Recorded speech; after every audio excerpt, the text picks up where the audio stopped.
Good afternoon, everybody, and welcome to the April edition of the Divorce Support Club with me, Claire Macklin, and Kit O'Brien from Walker Family Law and Matt Pennell, who's our special guest today. The Divorce Support Club was set up by Walker Family Law as a way to offer something more than the purely legal to clients. We meet once a month and we talk about all kinds of things, divorce and separation related, um, to offer an emotional, practical, um, and some other guidance to help people to navigate their way through divorce with confidence, with clarity. Please feel free during the session, if you'd like to ask a question, you can press the Q&A box. If you'd like to ask a question, please do so, and we'll try and answer as many as we can. So let's do some introductions first of all. So Kit, would you like to introduce yourself first, please? Of course, Claire. I am Kit O'Brien. I am a partner at Walker Family Law. I am a solicitor. I'm also qualified as a collaborative lawyer. I specialise in divorce and the financial consequences of both divorce and unmarried relationship breakdowns. I have worked as a solicitor for 34 years now, so hopefully I have some idea of what I'm doing. What I try and ensure is that I take care of my clients. I am there to provide pragmatic, cost-effective advice and walk beside them on their journey that is probably one that they never wanted to take and may well not have thought they were ever going to take. My job is to tell people what they need to know, even if it's not what they want to hear. Brilliant, thank you very much. My name's Claire Macklin. I'm a breakup and divorce coach. I work with clients, supporting them on the emotional journey through separation and divorce, whether they're married or not. And my goal is to help my clients navigate their way through with confidence, emerge healthy, and so that when they look back in, say, 5, 10 years' time, they can feel really proud of how they behaved throughout and that they got the best outcome for them. And then lastly, let's come to Matt. So Matt's our special guest today. Matt has a dual role. He's both a PT and a therapist. So he's really aware of how the mind and body work together. So Matt, would you like to tell us a little bit more about yourself and perhaps about your journey to where you've got to today? Sure. Thank you for having me on, Claire. When I was about 24, I qualified as a personal trainer. And I'm still in that role, but I'm also now in the role of a therapist. I've studied counselling for the last 4 years and been practicing for the last kind of 9 months. And my sort of backstory is really in addiction. I didn't know it at the time, but it kind of started off in sort of early teens and went right up to being 33 when I had to kind of address a lot of the way I thought, the way I kind of worked in relationships, the way I sort of worked with myself or didn't. Now sort of 6 years into sobriety and really sort of enjoy working with people to kind of get their mindset shifted around about what might be holding them back, what might be kind of to negative feelings, thoughts, behaviors, those sorts of things, and try and come up with practical solutions to get them back on track, or to at least create some sort of awareness, because if you have better awareness, then you can start to you've got more choice. So Yeah, absolutely. Well, thank you for sharing a little bit of your backstory in terms of overcoming addiction and real adversity, because you know but going through those kinds of things, it's so emotionally, isn't it? Emotionally and physically very tiring. And you mentioned feelings then in what you were talking about just then, and I just thought maybe let's dig into that a little bit more, because when our clients are going through separation, breakup or divorce, there are so many kind of emotional challenges and so many feelings to handle. Um, so I wondered what were some of the steps that you took on your journey around feelings and sort of recognizing your own feelings and working through those. it was kind of a process of having to kind of rewire things. So through the addiction, it's very kind of tricky. Relationships get severed, and your own view of yourself becomes more and more negative. All the feelings that you might have felt as a kid like I'm not very good or I'm not liked, they can really be kind of exaggerated, exacerbated through that process. So coming out of the other side of that, and actually, stopping the substances, it was a case of really trying to stay present in my current situation, acknowledge where I'd been, acknowledge what I'd felt like, and then try to take steps towards rewiring that and kind of starting with the small wins, and just gratitude. And I am not that bad person. It was a excuse me, it was a bad time. It was a difficult time, but that's not who I am. And as simple as that might sound, those kind of switches over time will build and will Yeah, change the absolutely. mindset around it. Yeah. Yeah, Kit? I think what Matt's saying is really important because it's something I see in my clients a lot, that they have come to see me for help with head decisions, legal stuff, but they bring with them their lives and their emotional burden. And if they are the person who has chosen the path that they are now on, they may well feel that they are a bad person. They are suffering from guilt. They feel that they are to blame. Or it may be that this isn't a path they have chosen, but that their former spouse or partner, in an effort to make themselves feel better, has told them, well, I may have lit the blue touch paper, but this is all your fault. So they bring with them to talks with me an awful lot of emotion and feeling bad about themselves.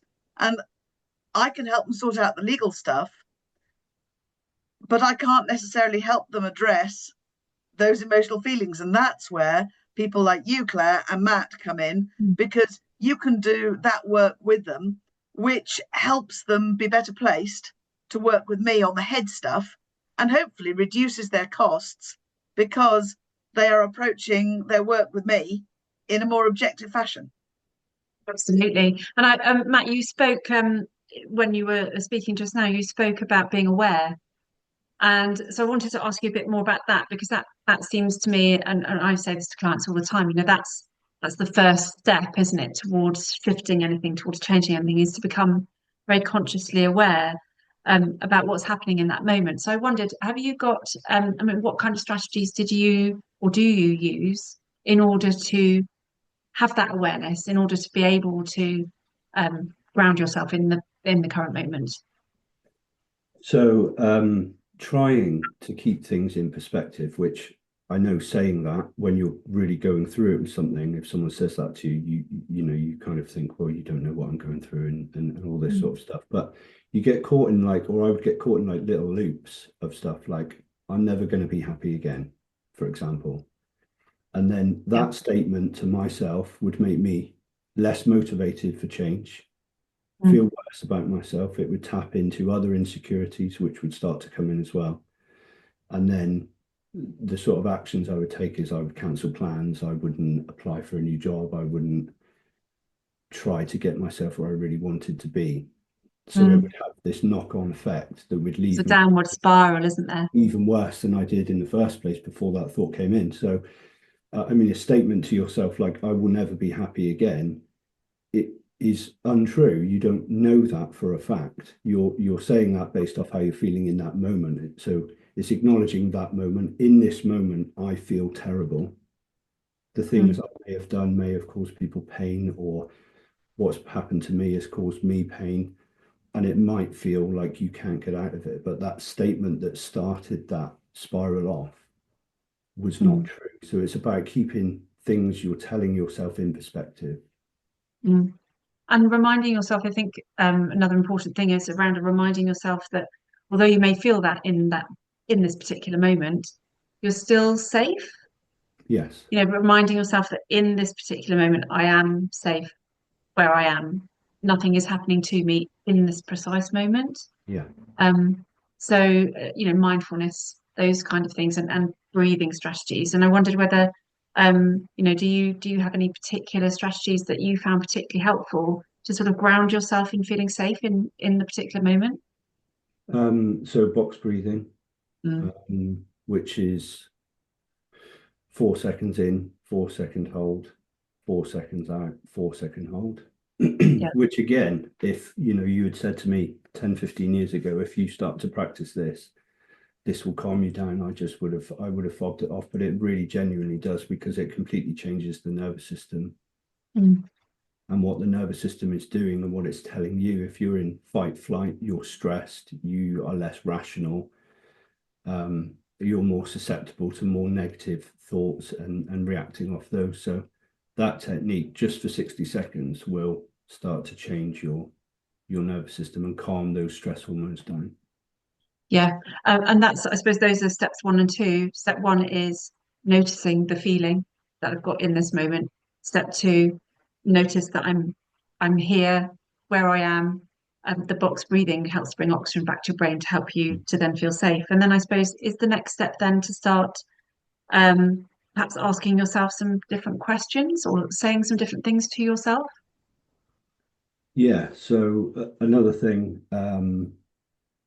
that I would do initially when I was on this kind of journey of rebuilding my life was gratitude with post-its. Mm. So just again and again, I know I've said this just now, but if you had said that to me 10 years ago, I would have laughed. I would have said it's not going to work, but it genuinely works. Mm. But so a post-it at the end of each day, just 3 things that you're grateful for, and it could be anything. It could be this glass of water, my Mm. my hair, it could, this jumper, it could be anything at all, my family. And then sticking that somewhere where you're going to see it in the morning, so that when you Yeah. get up, you see those things, and then you see them, acknowledge them, put that in the bin, and then that evening you do a different 3 words. Mm. And that Yeah. slowly starts to shift your focus. Yeah, I think what it does as well is you know that you're going to be doing that. So during the day, you start to intentionally look out for things that you can record Yeah, later that day. yeah, Kit, absolutely. yeah, Kit, you're going to say something as well. I was going to say, I think the post-it notes is a brilliant idea because it's a reinforcement. Yeah. And the problem is that I see a lot of clients who they they get through a day and they've got through that day and they may have followed something like Matt's ideas about breathing and gratitude, and they've improved that day. But what they really want is for it all to go away. And so they then wake up the following morning and it's still there. And I think if you could use something like the post-its, you've got that reminder. Yeah, I ask my clients to do this as well. And I think you can put the things that you're grateful for on your post-its. I've had clients who've created things like whole gratitude boards as well before, and one who went out and bought one of those like one of those trees that you get at Christmas with all the little lights on, and then she got labels and hung labels off it with all the different things that she was grateful for and the mantras that worked for her, and she hung those on there so that you could see it all the time. And when something that you can see all the time, it then sinks much more into your subconscious. Um, Absolutely. when we were talking as well before, Matt, you were talking about asking yourself some questions around in that moment. Where's that feeling coming from? What's coming up for me? Mm. What kind of things have been happening? What's going to be happening in the next week? Can you talk a little bit around that as well in terms of how that can help to sort of understand the feelings that you're having? Yeah, so if you are, I mean, if you are really stressed, if you are very emotionally stressed, um, all sorts of other things will be going on to where you potentially be tired, potentially dehydrated, which is a massive one. I could talk for ages on just the benefits of that. But I've lost it there, Claire. What was it about? Right. We were talking about what's coming up. I think it was going to feeling safe in that moment. So it was, Oh, yeah. I've had these really strong feelings, perhaps because something has just happened or I'm worried about something that's coming up. Yeah. Um, it was around that. So you could feel anxious in a moment and not really know where that's coming from, Mm, because something may have happened earlier that day, or you might have something coming up in 48 hours time. You're mm, aware of that. You might not be consciously thinking about that thing, but if you're in a heightened state, then your system is looking out for danger essentially and things mm, that are going to be threatening to you. So it's really trying to just take a minute to just come back into the moment and think about, right, what has been going on today? Obviously, we're talking about situations which are bad, like divorce or, going through an emotionally difficult time. But sort of think around the last 24 hours, what has happened? Have I had, interactions with someone that might have made me feel a certain way, but it wasn't registered at the time? Or have I got a difficult phone call in 2 days' time? And then you can kind of start to place it and be more kind of present in where you are in that moment and not reacting from this feeling, which might be to do with something 48 hours into the future. Yeah, so I guess that's it, it's identifying that those feelings might be arising because of something that happened yesterday, perhaps an argument you had, or Yeah. I don't know, or an email that came in, or something that's coming up. Perhaps you're worried about the meeting that you've got, or hearing that's coming up, or whatever it is. Um, and just being aware that that feeling is not it. It isn't you. The Mm, feeling isn't an identity. mm, You know, because you feel anxious about that hearing that's coming up next week does not mean that I am an anxious person that's necessarily. right. Yeah. Is it sort of separating the feeling from Yeah. the event that might be coming? Yeah, Kit. I think talking about recognizing your anxiety is really important. And although, as I say, my job is not to help with the emotional work, that's why people like you and Matt are so crucial to clients going through this sort of thing. I do need to know, if there is something that is particularly worrying a client, if they're concerned about, they've got a meeting scheduled with me, if they're concerned about it, I need to know because I want to help them address that. I need to, if we've got court hearings coming up, part of my job is to try and prepare them for that, try and address their fears. But I can only do that if they do share that with me. I don't want Mm, meetings with me to be frightening. I do my best to make sure that they're not. But if there's some reason that somebody's anxious about it, I would say to everybody, please tell me, because then we can talk about what you're worrying about. What do you think is going to happen that is concerning you? And how can I reassure you and make it better? mm. Yeah, and to help people to feel actually to feel safe to say those things as well, I think is really important. I have a resource that I use with a lot of my clients, which I will share with you actually. Here it comes. So when it appears. Yeah, so it's an emotions wheel. So I use this a lot with my clients to help them identify what the feeling is that they're having in any particular moment, because often it can be quite hard to identify what that feeling is. You might know that you've got this feeling in your tummy or your shoulders are really stiff and sore, but you might not actually be able to name what that feeling is. And I always think feelings are a bit like there's a scene in Lord of the Rings where all the I think it's the dwarves are banging on the door and they want to come in and he tries to ignore them. Feelings are a bit like that. They bang on the door and if you ignore them, they bang louder and louder and then they burst out when you don't want them to. So I use this wheel quite a lot to help clients identify what it is that they're feeling. And I think once you can identify the feeling that you've got, you're partway there to gaining some control back over it. Absolutely. Yeah.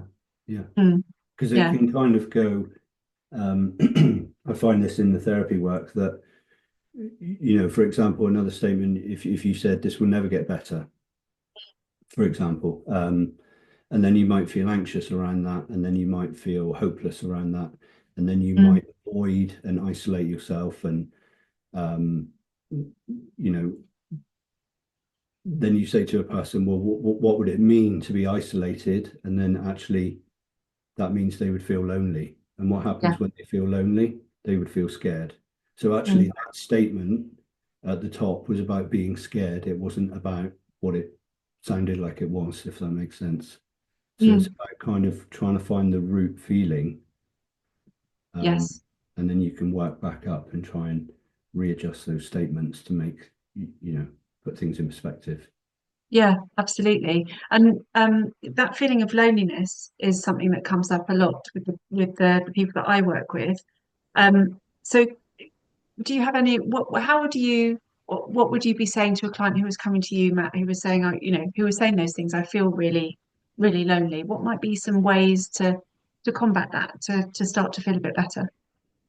Well, again, that's usually coming from the situation.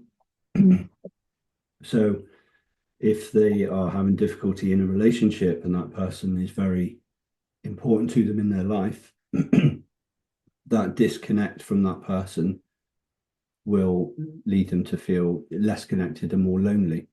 So it's about kind of getting them to process that actually in this current moment, in this situation, you're feeling lonely, but you're not on your own. You have other people, you have colleagues you can talk to, you have, family.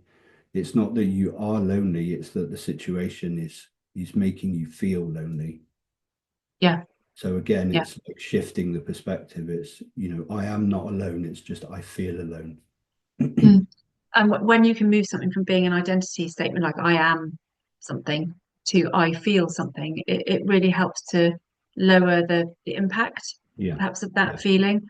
And we talk, when we were talking before, we were talking a little bit about self-compassion as well. Mhm. So um, and you were talking about recognizing that there's a kind of lonely you and being compassionate to that lonely you. Could you talk a little bit about that? 'Cause that was really interesting what you were saying then.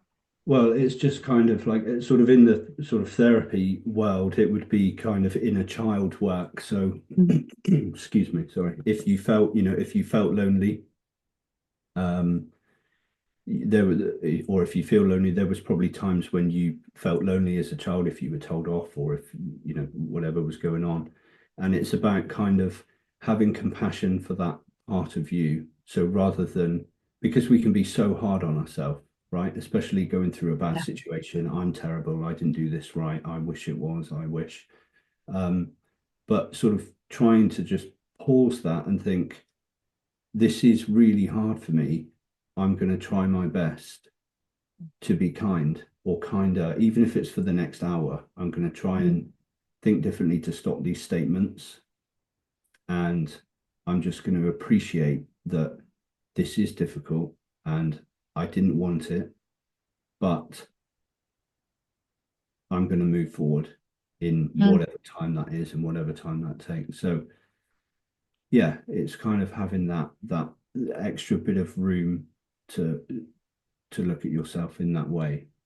A yeah, bit like how you would speak to a friend if they were going through the situation. yeah, absolutely. So I find that a really helpful analogy to talk with people about. How would you, if you were talking to your friend right now and they were saying this is how they felt, and this is how they were talking to themselves, what would you say in return? So Mm. we're much harsher, aren't we, on ourselves than we Yeah. ever are Yes. to our friend. Or in fact, sometimes even to somebody that we might meet that we don't even know, we're much harsher on ourselves. Um, so I always think as well, it can be really helpful to kind of see perhaps that part of you that's feeling that strong emotion, that loneliness, for example, not as the whole of you, but just as a part of you. So Mhm. sometimes I ask my clients to almost imagine that the lonely part of them is in the palm of their hands and they can have a bit of a conversation with the lonely part of them and they can even then ask that lonely part what it needs Yes. and what it needs to hear. Yeah. um you know who would you who would be really helpful to talk to? Is there something that you could do right now that would perhaps help you, to that lonely part of you to feel just that little bit better? um sort of identifying that it's not all consuming. Yeah. It's a small It's part of not you. all of you. Yeah. Yeah. Mm, Absolutely. yeah. Um, and we talked also about the best friend question just now, and I think that can really help, can't it, to sort of soften the story that you're telling yourself about what's happening to you. And I don't know if you experienced that when you were going through all the issues that you've been through, around how the story you tell yourself has a real impact I on had, how you feel. yeah. Um, I think really underneath everything, that was how I kind of got out of the situation that I did. I mean, it was quite Mm, severe. I was pretty physically poorly by the end of that time. And in that sort of situation, especially with substances, it can be so chaotic for people close to you that you have your your list of negative things about yourself is constantly growing. mm, It's nothing positive growing at all. So you've got your lens, or my lens was just literally all negative about myself. mm, unless I had, if I hadn't changed that, I certainly wouldn't be where I was today, because it had to be a case of, look, this has been, you've had a really hard time. The compassion had to come into it a lot. But you've still got your family, your partner has stuck by you, you are still alive, Mm. um, and then to keep drip feeding those in, because that negative list would sit there for a long time. Yeah. But like you were saying about, holding that part of you, that list was attached to part of me. It wasn't me. Yes. So it was, Yeah. and the more I didn't look at that list, and the more I looked at my positive list, which started to grow, then I sort of moved out of that. Yeah. A couple of things I noticed there was that, when you focus, it's what you focus on, isn't it?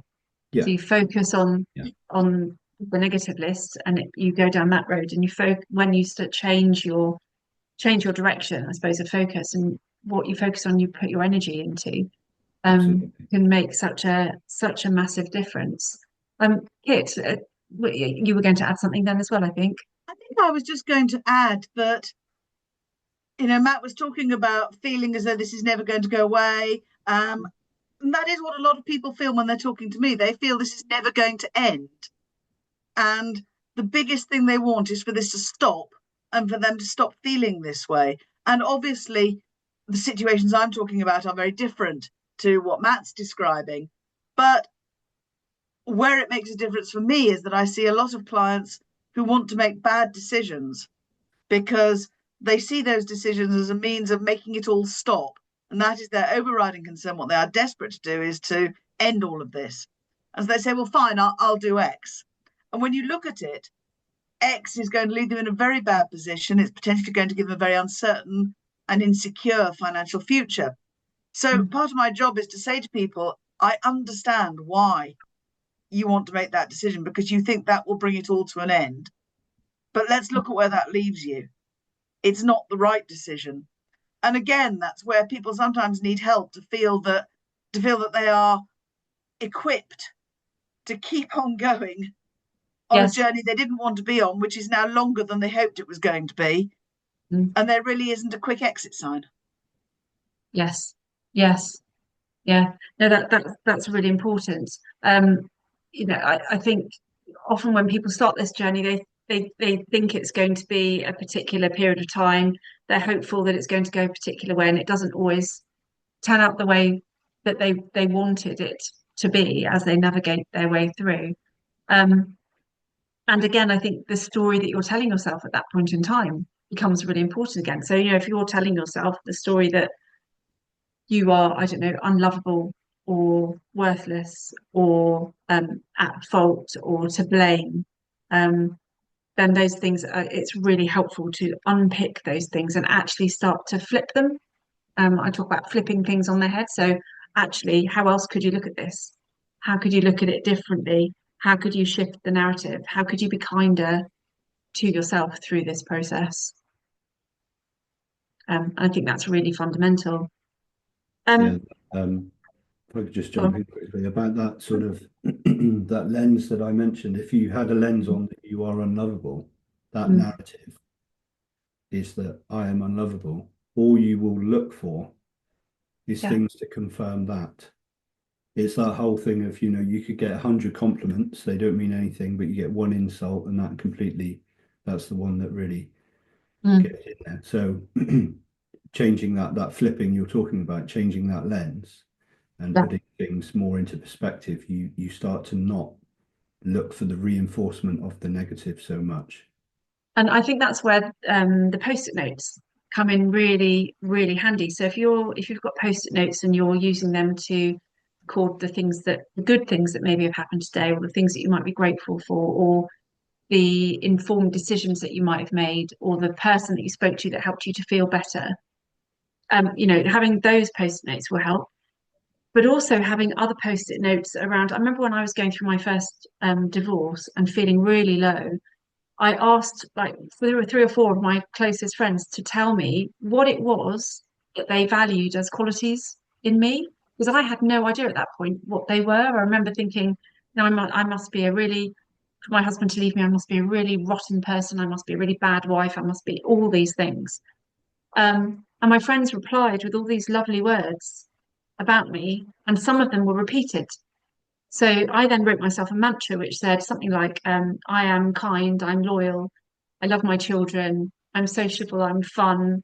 And I stuck it behind my bed. It stayed there for about 3 years after that. So that's another thing that you can start to do is start to soften the I am statements that perhaps that you're making about yourself, the negative ones, and start to perhaps soften them and interrogate them a little bit. Um, Absolutely. Yeah. so, Matt, moving on from there, um, how do you find um, your roles as a therapist and your roles at PT? How do they kind of intertwine? And do you notice? I mean, you were talking about a particular client when we spoke the other Hmm. day. Um, that you'd noticed how that your two roles perhaps intertwine and coincide sometimes. Yeah, so I went into the therapy work because of working with people in the gym and saw or Mm, sort of noticed that much more of it was around their mindset to their life. Not just, trying to get fit and trying to eat better and all that sort of stuff. So there's such a big connection between mind and body. And with your stress, if you're under emotional, strain, there is a complete or can be a complete disconnect. And when there is that disconnect and you're just stuck in your head, you you're not acknowledging, like we talked about earlier, where your anxiety is coming from or why you're feeling a bit scared about what's going up. So the more that connection can happen, the more mm, you can be present and sort of be more rational, and see actually what's going on for you. So with regards to the client you were talking about, she was going through a very difficult she had been through a very difficult time with domestic violence. He had been a member of the same gym that mm, I work in and she comes into. um, he got sort of banned from the premises. So she would come into the gym. She would come in very anxious, completely hypervigilant. Eyes would be looking everywhere. She would talk non-stop. She couldn't feel the exercises in her body. She couldn't feel what was working. And there was one particular day where she was really, I mean, it was credit to her. She made it in, but she was severely anxious. And we started doing this exercise that involves a lot of muscles in one movement. And I stayed on the one exercise with her for about 25 minutes. mm, Um, I kept asking her where she felt the exercise in her body. For the first 10 minutes, she didn't feel it anywhere. But by the end, by after about 20, 25 minutes, she was completely calm. Her eyes were still. She wasn't speaking, and she could completely and utterly identify what muscles were working. Um, and that had a knock-on effect because then she wasn't anxious about moving to other parts of the gym because things were still quite raw for her. So um, if there was kind of a corner of the gym where there was quite a few men, she would be a little on edge. But after doing that exercise, she was able to go to any part of the gym around any person mm, because she had completely regulated through doing that exercise because of that connection happening. mm. And it So was the fascinating. regulation, sorry, go on. I was just going to say, and it was fascinating to see.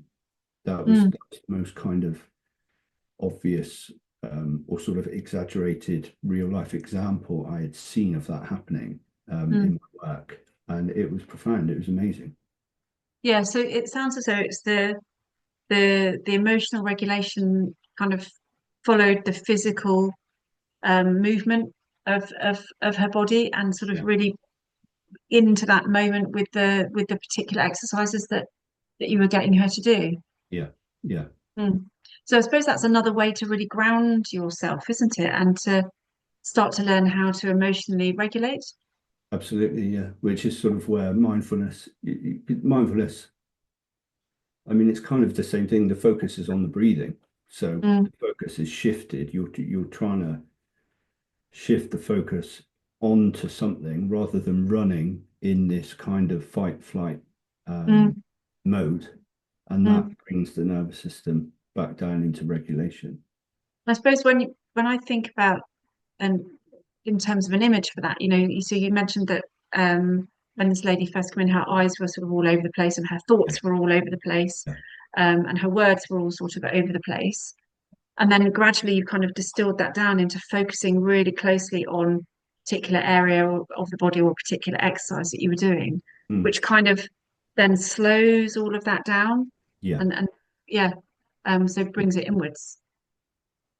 Because she was in a full kind of hypervigilant, fearful Mm, state. Her brain was looking for danger, mm, and there was no real connection going on. yeah. Yeah, And and that's one of the big things when people are going through the separation or divorce, that might go on for, I mean, the shortest period of time to get divorced is about 6 months, but for most people, there's periods of time before and after, which are also really stressful. Um, and if you're in that kind of looking for danger, because you're constantly looking out for threat, aren't you? The email that pops in, the phone yeah, call that yeah, comes, the whatever it might be, you're in this kind of state of fight, flight, freeze all the time potentially. And so your brain then becomes sort of hardwired to feel anxious and hardwired to look for those threats and hardwired to look for the evidence of those threats as well, I suppose. So anything that you can do that helps to soothe and regulate is going to be really, really helpful because our bodies aren't designed to stay in that fight, flight, freeze state, are they, for long periods of time? It's supposed to be a kind of a quick response to an immediate danger. that's right. Yeah, yeah. Mm, yeah. But that sort of learning to focus that way can be done with anything. I mean, Mm, walking, just walk outside for 5 minutes. Don't take your phone, and just try your best to concentrate on how the ground feels, as an mm, example. And these things do take time. So if you're really going through something and you go to do that after hearing this, you might go out and be able to just focus on 2 steps and think, well, that hasn't done anything. But if you were to do that daily, over time, your focus would very slowly begin to shift, and you'd be able to really tune in to just how the floor feels. mm. I think if you do that particularly barefoot on grass, I think Yeah, it yeah, can be really good. So it might just be as much as sort of going into your back garden and feeling the ground under your feet, listening perhaps to see if there's birds singing or cars driving past. I use there's a mindfulness exercise in there, sort of 5, 4, 3, 2, 1, where you look for 5 things you can see, 4 things you can touch, 3 things you can hear, 2 things you can smell, 1 thing you can taste, mhm. sort of around you that helps to bring you again back into that present moment, which soothes that fight, flight, freeze. One of the other things that clients often ask me about is sleep. And I know that you have a lot of suggestions in terms of how to promote sort of healthy sleep habits and how to try and make sure that you get enough sleep because sleep is so fundamental, isn't it, for being able Mm. to cope with what the next day brings. So, could you talk a little bit about sleep and what people can do to sort of help themselves in terms of being able to sleep perhaps a little bit better? So initial kind of things are things that would prevent you from getting off to sleep Mm, easy. So caffeine, food too close to going to bed, too much drinks of whatever kind going too close to bed, alcohol. I know my kind of backstory is alcohol, but alcohol, you don't really sleep properly at all. You're kind of in a different mental state slightly when you've consumed alcohol. So that's going to kind of it's not going to allow you to have proper deep sleep. So and the other thing is trying to get yourself in the calmest place you can through what we've spoken about um, before you go to sleep. So things mm, that are going to take you out of that spiral, that constant wheel of stress and thoughts. What's tomorrow going to be like? And trying to keep yourself present. You don't know what tomorrow's going to be like. That's going to be tomorrow. mm, But right now, I'm going to read 3 pages of this book, and even if I don't really take the words in, I'm going to try to scan over this book and read the words, because that again is taking you out mm. of Yeah. that. I also some of my clients like to keep a journal by the bed as well Yeah, and a yeah, pen and sort of brain dump. some of those things that they're worried about for Yeah, tomorrow into there. very Yeah, powerful. Kit, have you come across that as well then, Kit? I think the journal beside the bed is a great idea because I often get clients who are saying, I nearly forgot to tell you that. I'm sure there was something else I wanted to tell you. And so I do say to them, think about it. When you think about it, make a list because I have absolutely no problem. We may have been meeting to talk about one particular thing, but if you come up with a list of other things that are worrying you, by all means, bring that with you and we'll try and sort it. Because otherwise, the problem is that somebody has a little niggle. And by the time they remember to talk about it, it has become a major worry that is stopping them sleeping, which is Yeah. not a good idea at all. And so even if it's not something that's on my agenda, because I don't know what's worrying you, don't ever think that what's worrying you is stupid or that I'm not interested or that I'm not concerned about it. I am concerned about anything that is worrying the people that I am looking after. I may not necessarily have the answer. My answer may well be to go and talk to somebody like Claire or somebody like Matt, but at least if I know there is a worry, I can try and address it, and I can try and help with it. Otherwise, I'm blundering along, completely oblivious to what's genuinely worrying my client because I just don't know. Yeah. And that journal by the bed can be a really good way to sort of collect some of those thoughts because, you know, it happens all the time, doesn't it? You wake up in the middle of the night, sort of 2, 3 o'clock in the morning, your hormones are low, you're sort of half awake, and things start to go round and round your head, and you can create a whole picture of a catastrophizing picture of what's going to happen. And at that point, just brain dumping your worries onto the page. There's something really magic about brain to the hand to the page that can help to get rid of those things, or at least put them off until tomorrow. You've written them down and you know you can go back to it tomorrow. You're not going to forget. I think that's absolutely right. And ironically, it's actually useful from a cost perspective because obviously what I what I charge is my time. And Mm. if people can bring to me a coherent, reasonably coherent list of what they've woken up, thought, oh, I'm worried about that, written it down, then we can deal with all of that rather than skirting around stuff or potentially having half a dozen calls, each dealing with little bits and pieces, when in fact we could have had one seriously deep dive session that hopefully has addressed an awful lot of worries in a cost effective fashion. Yeah, absolutely. So collecting everything together rather than sort of it being very piecemeal. Yes, Really yes. good idea. Um, the other thing that I wanted to ask you about, Matt, was things like listening to meditation, for example, things like that. So sort of apps like Headspace or Calm. Do you find those really helpful as well in terms of sleep? Yeah, so the body scan is a very, very, or I Mm. find a very, very effective one. Could you talk us through a body scan, how that works?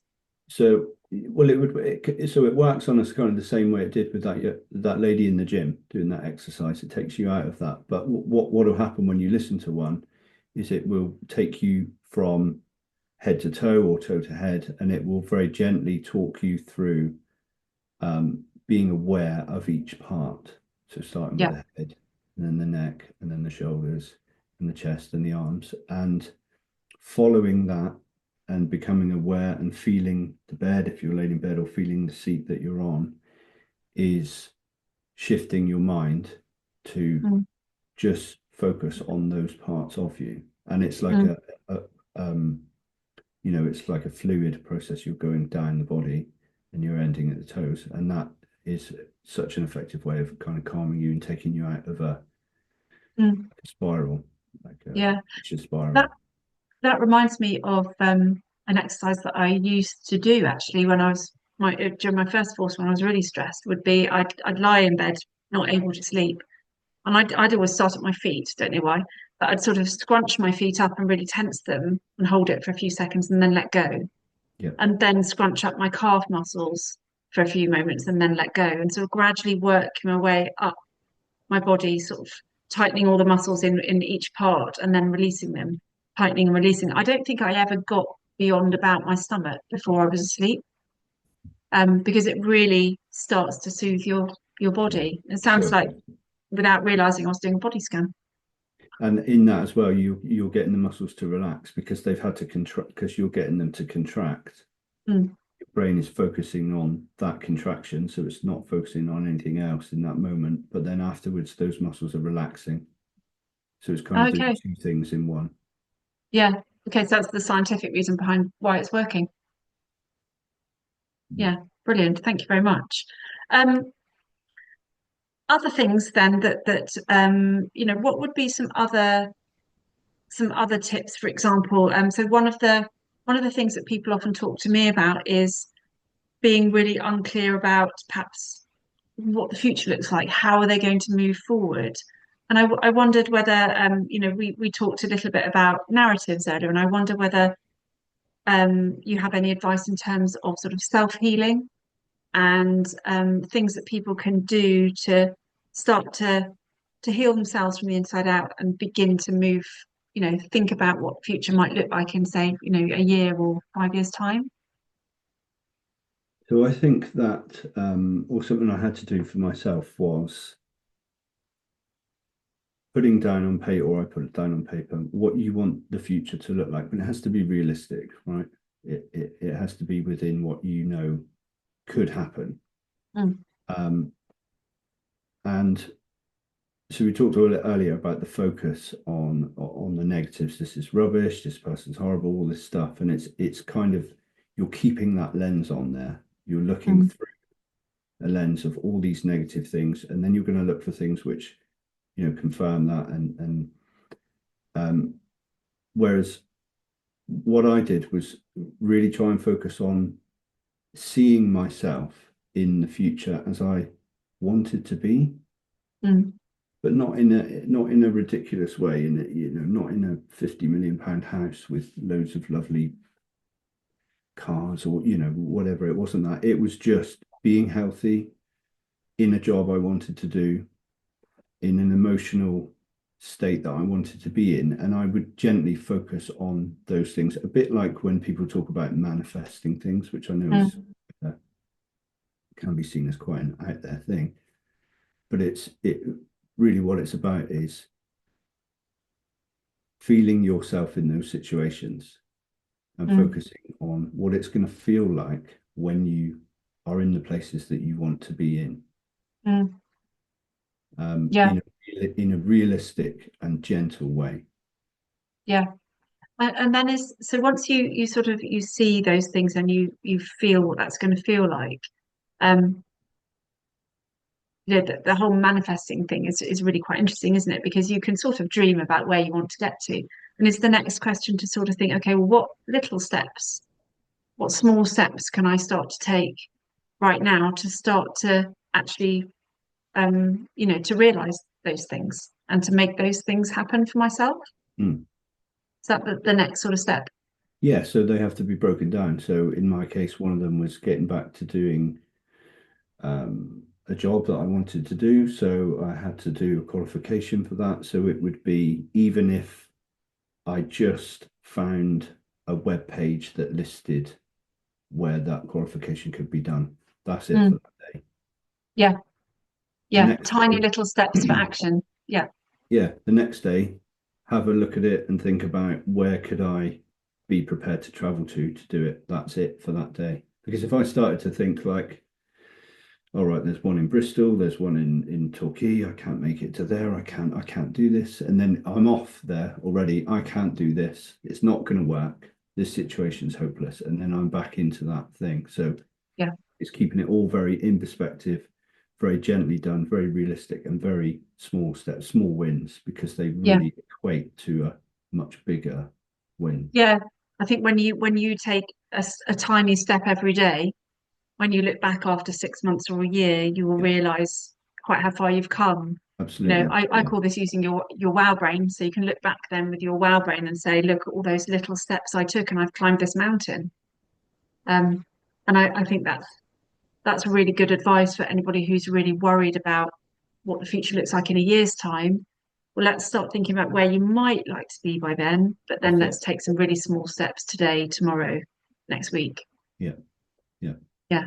Yeah. and break it all down and write it down and have, buy a notebook and think, right, this is three things here that I really want to have in my future, Mm. and break them into sections. What would I need to get each one? What would that look like? And what can I do each day that will take me only 10 minutes, 20 minutes, that Mm. will chip away at working towards those three things, or one of those three things.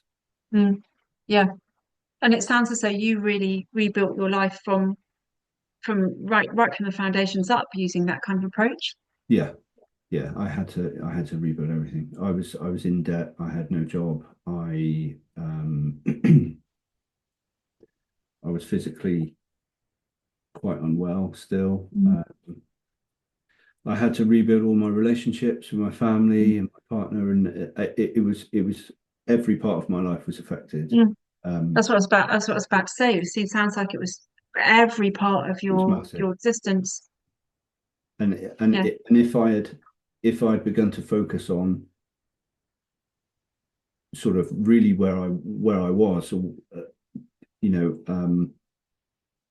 I came out wrong. Sort of, it was easy to overwhelm myself Mm. with where I had sort of ended up. So Yes. I had to break it up to Yeah, make because it. you can't address all of those things as a No, global thing all at once, can you? no, not at all. It would have been impossible, and then it would have overwhelmed me. And I was quite vulnerable. I was quite kind of emotionally vulnerable and vulnerable in every kind of way. So I really had to work hard to kind of be realistic and work in small steps.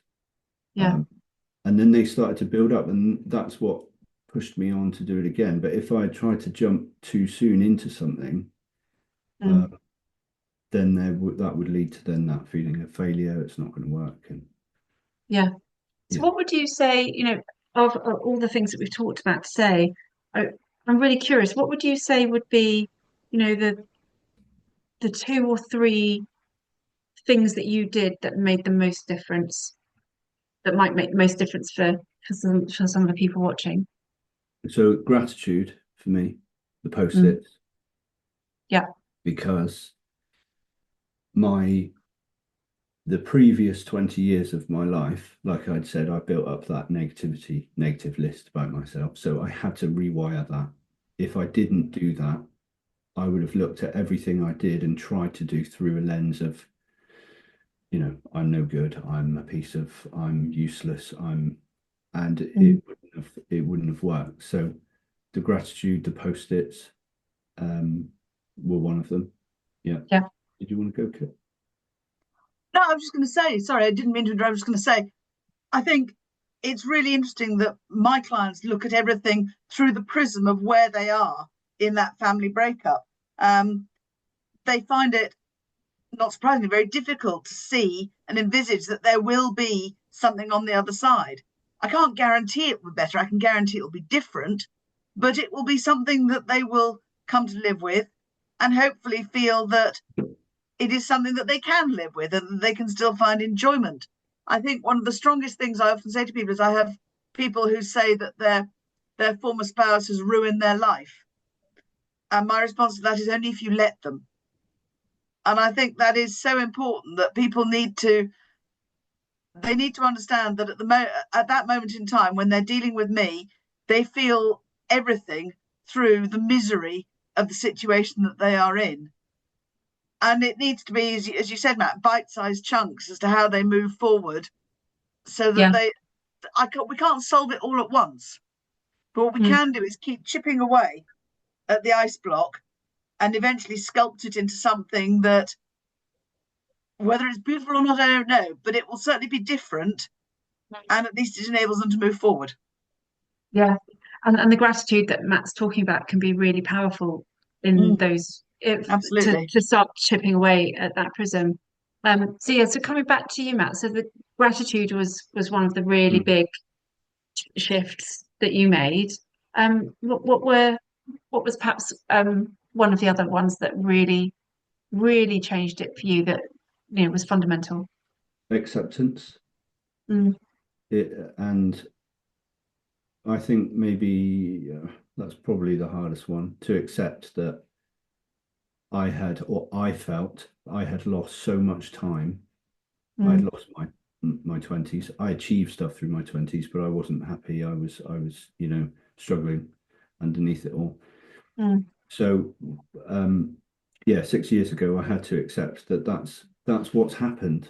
If I sit here and focus on all the negatives within that, I nothing changes. I don't move forward. I just yeah. am sat here thinking about the negative. So it was about accepting that this is where I am, and like I was saying earlier, just gently trying to then start to focus on where I wanted to be and Mm, moving towards that in tiny yeah.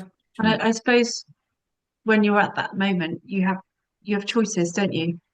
So Yeah, you can choose whether you want to stay in that place of not accepting, or choose to start taking some even minute, tiny little steps towards something different. and it can feel like you don't have a choice. So it's like, well, Mm, how can I not think about the last 20 years because they were terrible? But actually, that's the last 20 years. This is now, this is today, and I'm yeah, moving forward. But yeah, a really big one, and I know I do a lot of gym work, but trying to get that mind body connection going is massive. Um if you start to sit around more, the negativity will grow and the stress can stay, and it can stay harsher. But if you move, mm, if it's walking around just for 5 minutes or yeah, sitting but doing body scans, something that connects them back up, especially the thing that you were doing with contracting the muscles. That's mm, such an effective one yeah. to Or to even bring just, focus. yeah, even just standing up and shaking your body off. If you notice, like if you watch cats and dogs, when they get up from being in one position, they always dogs seem to shake and cats seem to do this lovely big, arched back stretch thing, sort of almost moving from one mood to another mood, sort of breaking the state. So I think, you know, those three things that you've talked about there seem like a really good place to sort of end and just say to people, those three things that you've talked about there, gratitude, acceptance, and movement, those three things done in really small steps can make a huge Yeah, difference. yeah. And Yeah. they will be very hard initially, but they will absolutely get easier. Mm, yeah, over time.